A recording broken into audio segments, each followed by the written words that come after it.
नमस्कार शेतकरी मित्रांनो, आज दिनांक 21/8/2025 आज आपण आलेलो आपल्या कपाशीच्या प्लॉटवरती.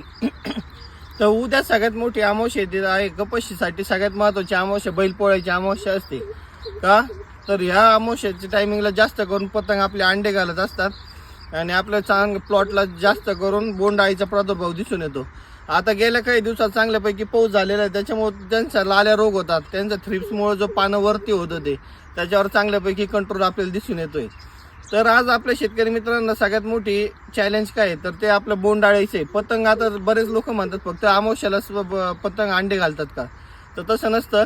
पण जेव्हा अमावस्या असते अंधार काळात त्यांचं जास्त प्रजनन होत असतं, त्याच्यामुळे आपले अंडे घालण्याचं त्यांचं क्षमता ही वाढवत असतात त्याच्यामुळे सगळ्यात जास्त बोंडअळीचा प्रादुर्भाव आपल्याला दिसून येतो.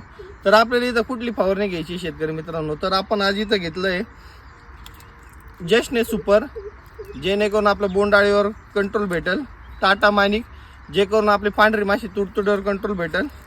आणि ॲग्रोस्टारने आपली पातेगळी थांबते, आपली फांदीतली क्षमता वाढते, पात्यातलं बोंडात रूपांतर व्हायला मदत होते. आणि जर तुम्हाला जशने सुपर म्हणजे प्रोपेक्स जर वापरायचं नसेल तर तुम्ही इथं टाटा कंपनीचं पतंग वापरू शकता, पण ते थोडं रिस्की असतं, डोळ्याला थोडा त्रास होतो म्हणून आपण ते शक्यतो टाळतो. धन्यवाद.